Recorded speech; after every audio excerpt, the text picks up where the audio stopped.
Welcome. In this series of videos, I'd like to share with you some insights about the teachings of Advaita Vedanta. These presentations will introduce various topics in a sequence that follows the methodology used by most traditional teachers. These presentations will also show how Vedantic teachings are to be incorporated into your own process of spiritual growth. First of all, let's briefly define the word Vedanta. The Sanskrit word literally means the final part, or anta, of each of the four Vedas. The first part of the Vedas are dedicated mostly to prayers and rituals, whereas the last part is focused on the spiritual wisdom of the ancient rishis. The particular texts that form this last part are called Upanishads. So, Vedanta consists of the wisdom of the ancient rishis as found in the Upanishads and in other scriptures based on the Upanishads, like the Bhagavad Gita. From the standpoint of spiritual practice, Vedanta is understood to be moksha shastra, which means scriptural teachings that lead to liberation, moksha. Moksha literally means freedom, but not merely freedom from rebirth, as some people think. Moksha also means freedom from suffering, here and now. An enlightened or liberated person is one who's been completely freed from suffering through the teachings of Vedanta. Simply speaking, Vedanta is a solution to the problem of human suffering. But then, is it even possible to be completely free from suffering? Everyone experiences physical and emotional pain. Is moksha like an anesthetic that somehow numbs our bodies and deadens our emotions to eliminate any kind of pain? That wouldn't be desirable at all. In fact, pain calls our attention to problems that need our attention. It's kind of a warning system. In the absence of pain, serious physical and emotional problems could go unaddressed. But there's a difference between pain and suffering. When you feel pain, you also react or respond to that pain. When you have a splitting headache, you might think, when will this awful throbbing stop? Or when a loved one dies and you feel deep sadness and loss, you might respond to such painful feelings by thinking, how can I go on living without him? My life will never be the same. These anguished responses and tormented feelings are examples of suffering, the suffering that arises as a reaction to physical or emotional pain. To be clear, pain is a basic physical or emotional feeling, but suffering, on the other hand, is the distress or anguish that arises in response to pain. When we experience pain, however bad it might be, the feeling of suffering that accompanies it will make us feel even more miserable. For human beings, pain is inevitable. But fortunately, suffering can be avoided. It's possible to experience pain without suffering. That is, you can feel physical or emotional pain without all the distress or anguish that usually accompanies it. This isn't as improbable as it might seem. You yourself experience this when you watch a sad movie. Even though it's just a movie, the sadness you feel is real sadness, and your tears are real tears. But when you cry during a movie, you don't experience the distress or anguish of suffering. If a character tragically dies in a heartbreaking scene, you'll feel really sad. But you won't think, why did this have to happen to me? Why me? You don't suffer during the movie because nothing truly happens to you. You're absolutely okay in spite of the tragic death. In fact, You actually enjoy the sadness you feel during a movie.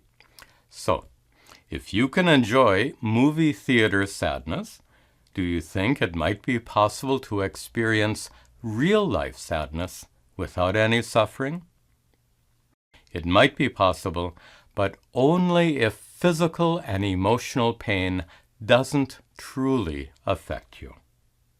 And that is exactly what the ancient rishis discovered, that the truth or essence of who you are is utterly unaffected by pain. They used the word atma to designate what is sometimes called the inner divinity, or your divine nature, or the presence of God within you. According to the rishis, atma, your essential nature, is full, perfect, complete. It's the true inner source of happiness. However, this inner reality is usually well hidden. It's concealed or covered by a dark veil of ignorance. That inner reality then remains unknown, unrecognized, unrealized. But that inner reality is actually the truth of yourself, so how can you remain unknown? There's a problem here, a problem that we can call self-non-recognition. Self-non-recognition means the failure to know your true nature to be full, complete, and the source of happiness. Self-non-recognition is a fancy term that simply means ignorance of your true self, atma. This veil of ignorance conceals the divine reality hidden within you, so it must be removed. Ignorance, of course, is removed by knowledge. And ignorance in the form of self-non-recognition is removed by knowledge of the true self, atma. This self-knowledge, or atma vidya, can be gained through the teachings of Vedanta. These teachings lead you step by step to discover what the ancient rishis discovered.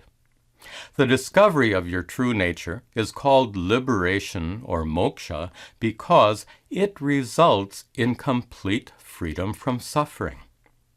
You yourself can be free from suffering when you discover that your essential nature is utterly untouched by pain, and that you are okay no matter what. Now, we all want to be free from suffering. We all share that desire. Desire, or kama, is a basic universal feeling. We desire whatever it is that can remove suffering and produce happiness. In fact, desire seems to drive everything we do. Think about it. Going to work, what you do at home, your time with friends and relatives. All this, in one way or another, is driven by your desire to avoid suffering and enjoy happiness. Desire ultimately provides the stimulus or motivation for all our actions. It's true that your desires are likely to be different from the desires others have, but all these desires have something in common. That is, when our desires remain unfulfilled, we suffer.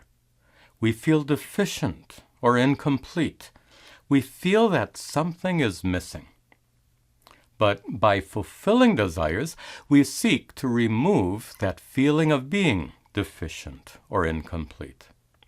In other words, by fulfilling our desires, we seek fullness, completeness, and contentment.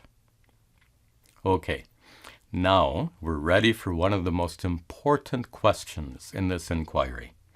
A question about the actual source of the happiness and contentment we seek through fulfilling our desires. Is it true that the fulfillment of a desire itself produces happiness and contentment? At first, this might sound reasonable, but on examination, it's easy to spot a problem. When you see a cute baby smiling sweetly, or when you watch a beautiful golden sunset, you'll probably feel happy and content, at least for a few moments.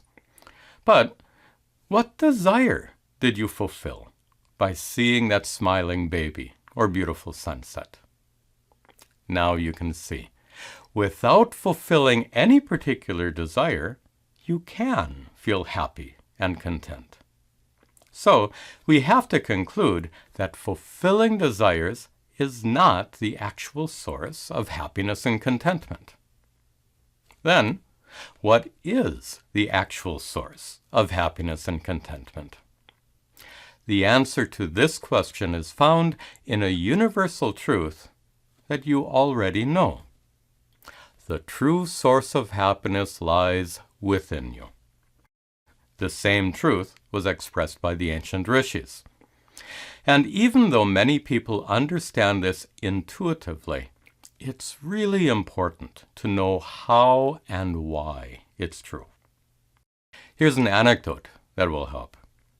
Long ago, when I was teaching a group of school children, I asked them, "What is the source of happiness?" One boy replied, "Chocolate ice cream."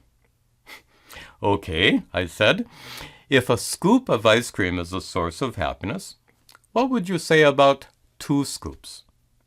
The boy said, "That would make me twice as happy." So I asked, "What about 3 scoops?" And he answered, "I'd be 3 times as happy." Then I said, "Suppose you ate the entire 5-gallon container of ice cream, from which all those scoops were served." His eyes grew wide, and he said, "That would be totally awesome." Of course, he'd be totally sick before eating even a part of that. But if ice cream truly were the source of happiness, then he should indeed find it totally awesome. This little story shows us something we already know about eating ice cream. Happiness is not an ingredient in the ice cream, along with the milk, sugar, and chocolate. So, because any happiness you feel can't come from the ice cream, it can only come from within you. Here's a Vedantic explanation about how ice cream makes you feel happy. Eating it fulfills your desire for ice cream, but you continue to have many other desires that remain unfulfilled. You will still want a better job, a new car, a nice vacation, etc. And these unfulfilled desires usually make you feel deficient and incomplete, as we discussed before. But while you're enjoying the ice cream, those feelings of incompleteness are temporarily driven away by the pleasure of eating the ice cream. And in the absence of feelings of incompleteness, happiness naturally and spontaneously arises within you. Even though happiness is always present within, feelings of incompleteness obstruct your experience of it. Like when clouds cover the sun, it continues to shine, but you don't experience its warmth and brilliance. Then, when the clouds go away, you experience the sun fully. In the same way, the true source of happiness always shines within you, but it's often covered up, so to speak, by feelings of incompleteness. When a pleasurable experience dispels those feelings of incompleteness, the ever-present happiness within you shines forth. That means, contrary to what you might think, happiness is not something you get. Instead, it arises naturally and spontaneously when you get rid of something, when you get rid of your feelings of incompleteness and the desires associated with them. Even though many people intuitively understand that the true source of happiness is within, their day-to-day behavior doesn't seem to reflect this understanding at all. For example, how many hours a day do you spend seeking happiness at its true source within? And how much time do you spend seeking happiness outside of yourself, even though you know the true source of happiness is within? Obviously, there's some confusion here. We've already discussed the cause for this confusion, which is the veil of ignorance that conceals your true divine nature. This ignorance prevents you from recognizing your innate fullness and completeness. And that's why we call it self-non-recognition. As a result of this self-non-recognition, you'll naturally feel deficient and incomplete. And when you feel deficient and incomplete, you'll certainly be driven by desire to seek out those things and experiences that can make you feel less deficient and more complete. Simply put, you seek happiness and contentment. The problem is, as long as you're driven to seek out happiness and contentment outside of yourself, your search will go on endlessly. You'll never find lasting happiness and contentment because you're actually looking in the wrong place. Self-non-recognition leads to a life of endless seeking.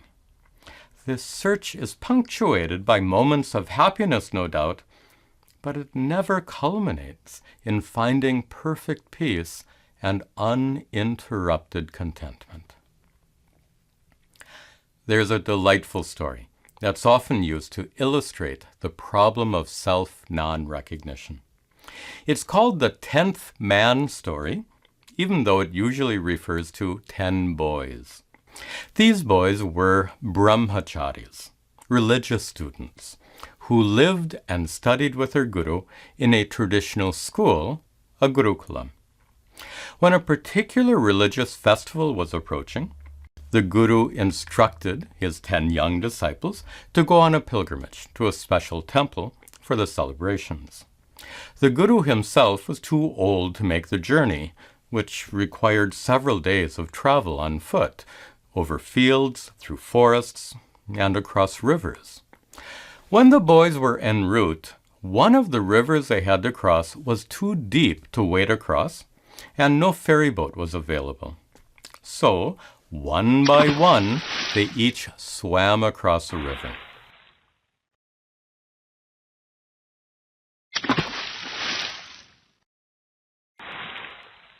Then, they wanted to be sure that everyone got across safely, so one of the boys counted the others. Looking around, he counted 1, 2, 3, 4, 5, 6, 7, 8, 9... but he neglected to count himself. He said, "Where's the 10th boy?"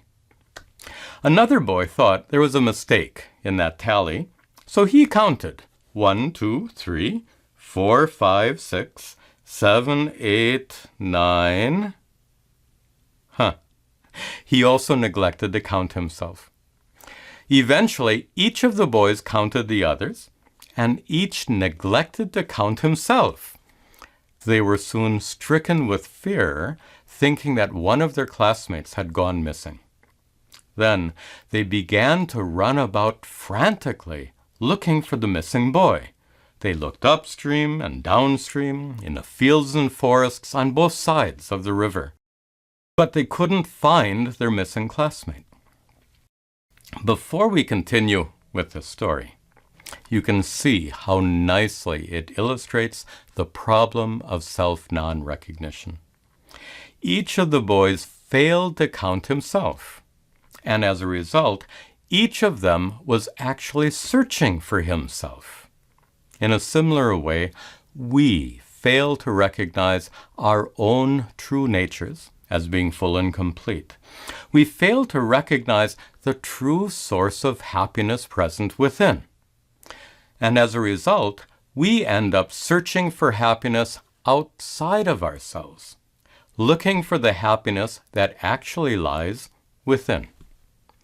The boys' frantic search was doomed to failure because they were all looking in the wrong place. In the same way, our search for happiness outside of ourselves is also doomed to failure because we too are looking in the wrong place. In spite of that, it wouldn't be so bad if our search for happiness was pleasant and enjoyable, like the game of hide and seek that children play. But our search for happiness is often not much fun. The boys were miserable while searching in the fields and forests. They felt terrible anxiety, and they were eventually exhausted by their frenzied efforts. In the same way, our search for happiness in the world is often fraught with great anxiety and frustration. We face a variety of obstacles.